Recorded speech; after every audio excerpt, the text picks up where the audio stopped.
Hi everyone, I'm Fidalgo and today we are going to build my dream ITX setup. So let's start checking what parts do we get here.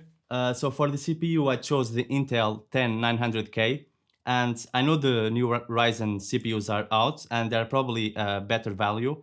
But the main reason I went with this one is this computer is also going to be an Macintosh, and even though Ryzen CPUs work as an Macintosh, some stuff doesn't work like virtual machines, and for example, I use Docker every day at my daily job, so I really need that. So that's the main reason why I went with this CPU. For the memory, I went with 32 gigabytes by G.Skill. For the motherboard, I went with an Asrock Z490 Phantom ITX Thunderbolt 3, a very solid board with a nice overclock capability. For the cooler, I went with an AIO by Arctic. This is the Arctic Liquid Freezer 2 240mm AIO. To go with the cooler, I'm gonna use some Noctua Chromax fans. They are very silent and very high quality.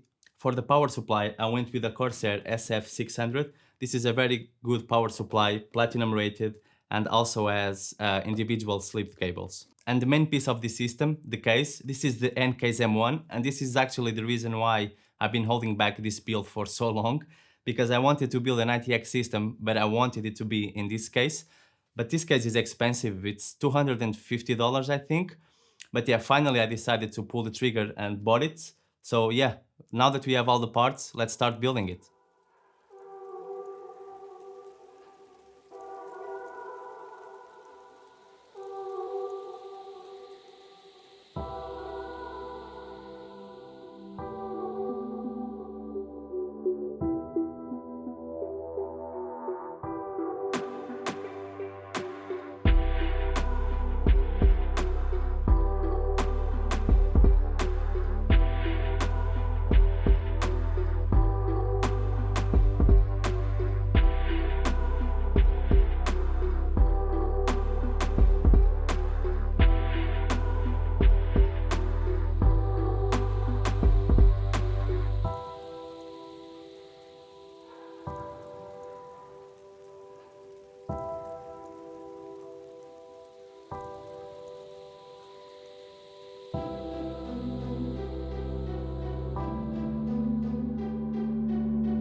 So the build is finally completed and some stuff changed from the original plan.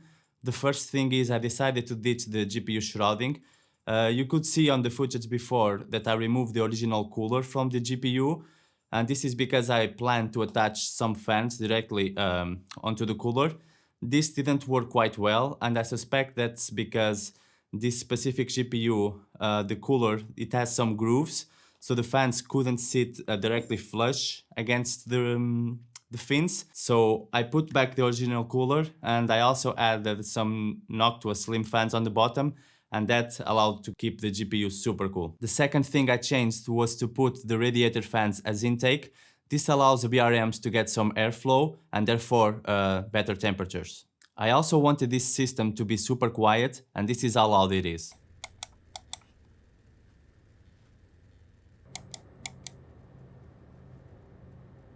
Overall, I am super happy with this build. This case is super easy to build in, and this AIO is also more than enough to keep the 10900K cool inside this case.